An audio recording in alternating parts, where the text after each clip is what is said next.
Olá, bom dia. Está começando mais uma edição do Acontece Agora com as principais notícias desta quinta-feira. São 11 horas da manhã pelo horário de Brasília. Vamos aos destaques de hoje. O presidente Jair Bolsonaro disse que deve decidir nesta quinta sobre a proposta final da reforma da Previdência Social. Ele afirmou que ainda vai definir sobre a idade prevista para a aposentadoria de homens e mulheres, mas dá a entender que vão ser diferentes. Bolsonaro promete bater martelo na questão da proposta da Previdência. Ele deixou o Hospital Albert Einstein, em São Paulo, onde passou por cirurgia.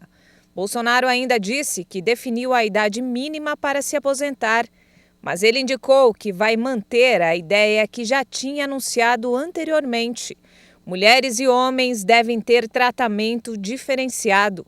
Ele contou que a grande dúvida que tem é se passaria para 62 ou 65 para os homens e para 57 ou 60 anos para as mulheres. Segundo ele, a sua escolha deve ter um período de transição até depois de 2030.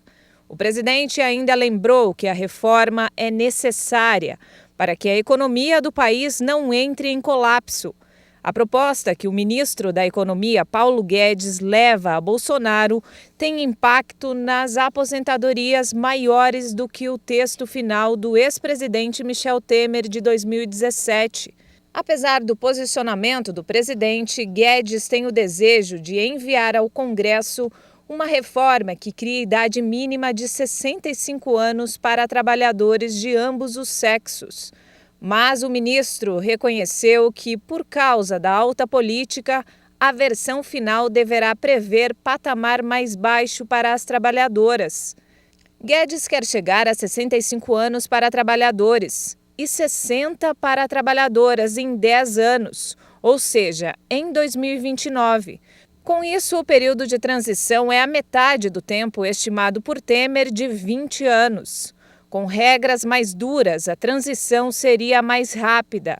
A ideia é que os servidores públicos também tenham de cumprir esse requisito para se aposentar. Agora vamos mudar um pouquinho de assunto e conferir a previsão do tempo completa para todo o país. A zona de convergência intertropical está próxima da costa norte do Nordeste e os ventos que sopram do oceano estão transportando umidade entre o Nordeste e a região Norte, formando um corredor até o Sudeste.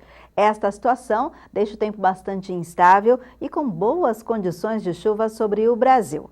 Os temporais que provocaram problemas entre São Paulo e o Rio de Janeiro perdem força nesta quinta-feira.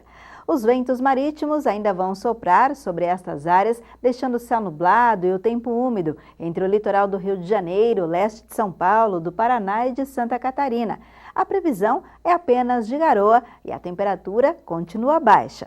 Tempo bastante instável entre o interior do Paraná, São Paulo, Minas Gerais, os estados do Centro-Oeste, nesta área que vai entre Rondônia, o Maranhão e o Rio Grande do Norte. Chove a qualquer hora, uma chuva que pode ser forte e as temperaturas também não vão subir muito. Na região da capital, Vitória, chove um pouco pela manhã, mas depois acontecem aberturas de sol. Nas demais áreas do Brasil, o sol predomina, faz calor e acontecem pancadas de chuva a partir da tarde. O ar seco que vinha predominando entre o interior da Bahia e o norte de Minas perde força e volta a chover.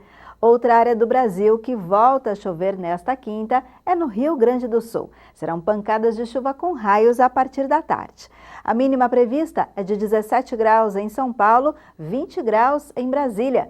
No Rio de Janeiro, máxima de 26 graus, 27 graus em Cuiabá, 29 graus em Rio Branco.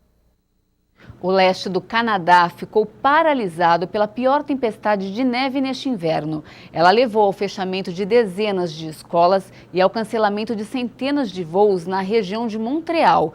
Já em Moscou, uma nevasca recorde cobriu a cidade e também provocou transtornos. O leste do Canadá foi atingido por uma forte tempestade de neve. Caíram quase 40 centímetros de neve no aeroporto de Montreal, o que levou ao cancelamento de centenas de voos. Entre a última terça-feira e a quarta de manhã, nevou o mesmo que a média para o mês inteiro de fevereiro em Montreal. A prefeitura recomendou às pessoas que não saíssem de casa e optassem pelos transportes públicos para não atrapalhar as máquinas removedoras de neve. todas as escolas e universidades ficaram fechadas.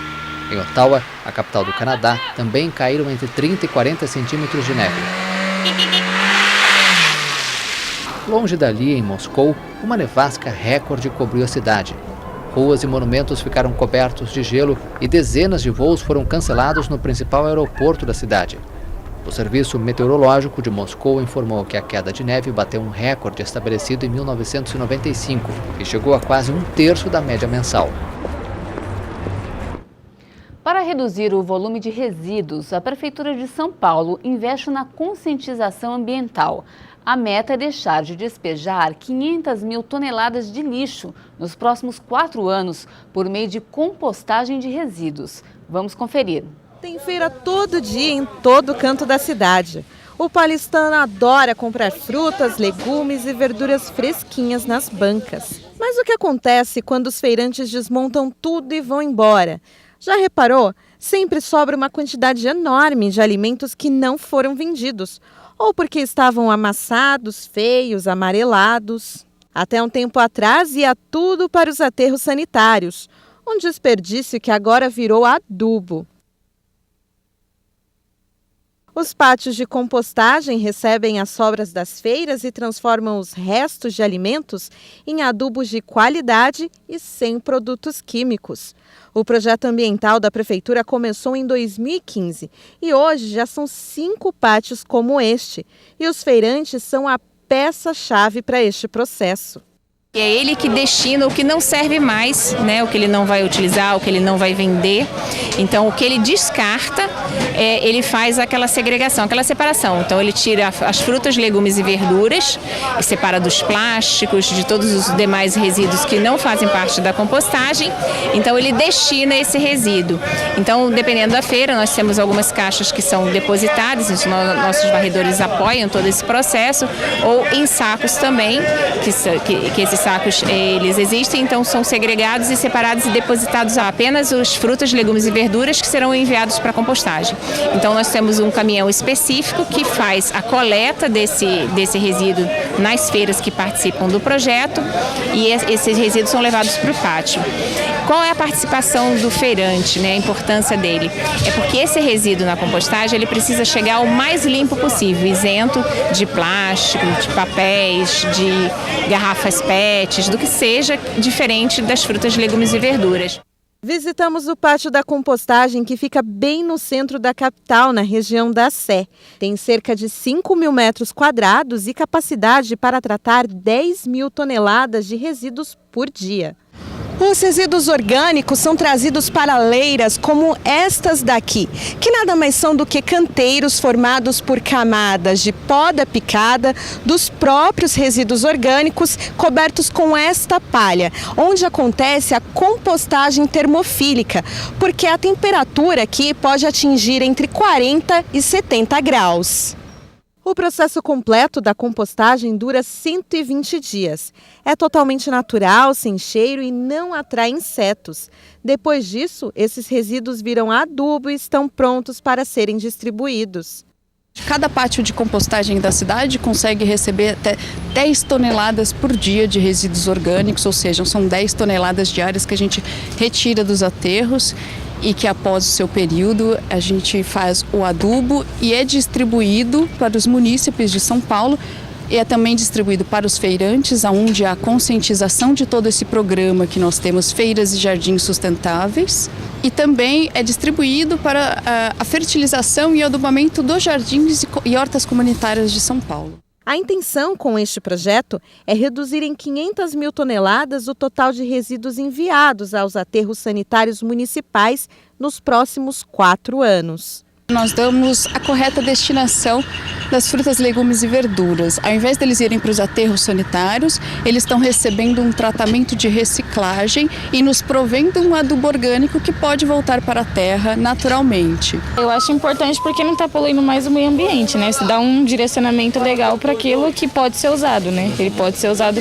para algum bem, algum benefício. É sempre melhor, né? Para a natureza, para tudo, né? Então, cada um fazendo a sua parte, fica bom para todo mundo, né? Eu fico por aqui. Mais informações você confere ao longo da nossa programação. Um ótimo dia para você e até mais!